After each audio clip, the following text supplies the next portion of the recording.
long before shepherds looked up at a starlit sky, before a baby cried in Bethlehem, a momentous decision was made far beyond earth in the eternal courts of paradise. This is the story behind the story, the true origin of the man we call Jesus, and the divine purpose that brought him to Urantia, our world. This is the seventh and final chapter of Jesus' incarnational journey, a journey every Creator's Son must walk to attain full sovereignty over his own universe. It is not a journey of conquest, but of compassion, not of dominion, but of experience. Jesus had already undertaken 6 bestowals, each time assuming the form and mind of different orders of intelligent life in his universe. From powerful spirit beings to lowly creatures of time, each incarnation brought him closer to understanding the hearts of his children. But the final act would be the most daring. He chose to descend to Urantia, our earth, not as a mighty angel or a luminous deity, but as a helpless human infant, vulnerable, mortal. He chose to walk among us to know us, to feel as we feel, to suffer as we suffer. Why? Because to rule with perfect wisdom, a creator must live the lives of those he leads. At any time, Jesus could have claimed absolute sovereignty. He was, after all, a creator's son, but he chose the long road, the road of cooperative subordination to the Paradise Trinity. He subjected himself, time and again, to the various wills of the universal Father, eternal Son, and infinite Spirit. In his first 6 bestowals, he submitted to different pairings of the divine will. But for the final bestowal, Urantia, Jesus would be subject solely to the universal Father. It was this submission, voluntarily chosen, that made him more than a ruler. It made him supreme sovereign, not just through power, but through experience, through shared pain, through divine empathy. By blending the insight of divinity with the experience of mortality, Jesus' rule became unmatched in the universe, his power unlimited, because it comes from the paradise deities, his authority unquestioned, because he earned it through living like us, his sovereignty supreme, because it fuses the infinite will of God with the finite journey of man. He is the Son of God, but also the Son of Man. And the time had come. In the stillness before the storm of incarnation, Jesus prepared. He conferred with Gabriel.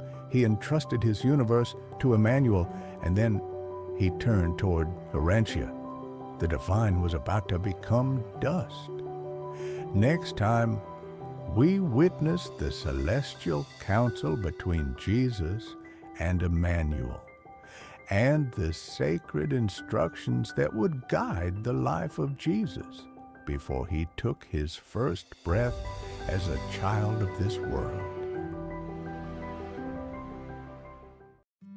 Before a star was seen over Bethlehem, and long before a cross cast its shadow over Golgotha, a meeting took place in a higher realm, a sacred conference between 2 divine brothers. One, Jesus of Nebadon, about to become mortal. The other, Emmanuel of Salvington, the voice of the Trinity. This was no ordinary conversation. It was a celestial commission, a holy farewell.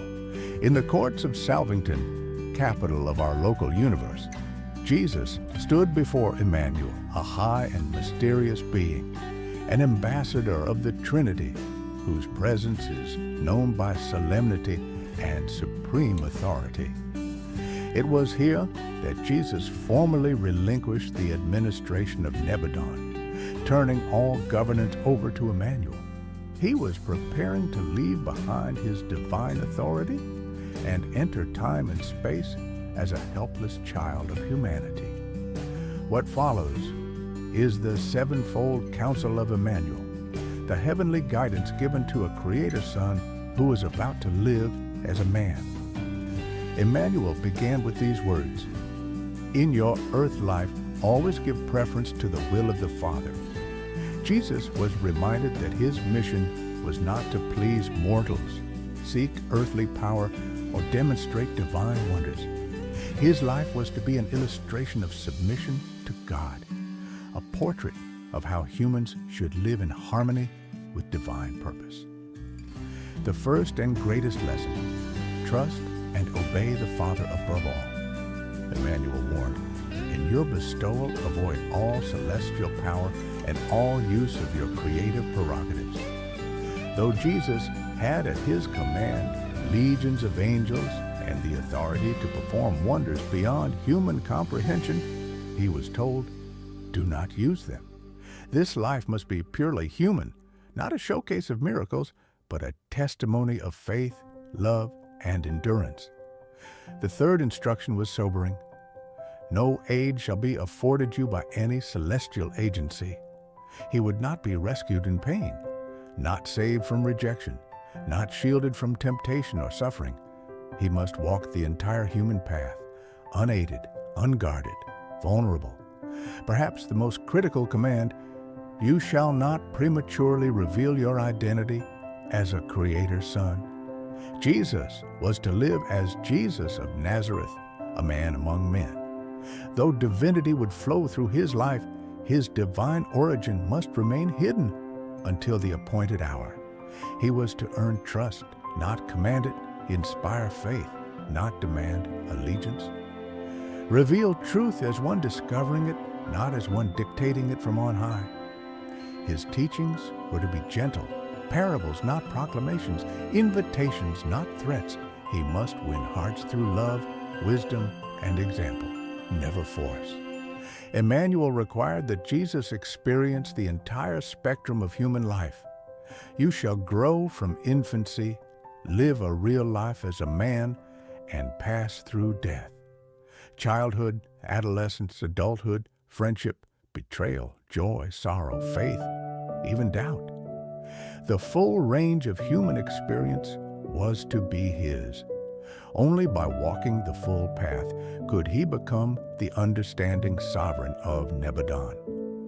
The final instruction echoed across eternity, proclaim the kingdom of heaven, the rule of the Father in the hearts of his children. He was not to build churches or lead armies.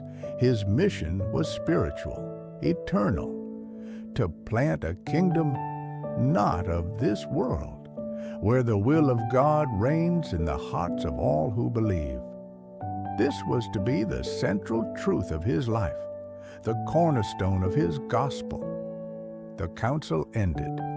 The transfer of authority was complete, and Emmanuel said, "Go now, my brother, and may the presence of our Father be with you throughout your bestowal mission."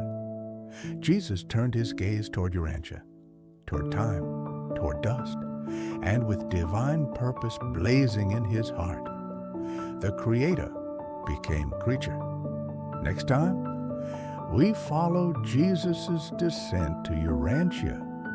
We witness the celestial arrangements, and we watch as the Son of God become the Son of Man.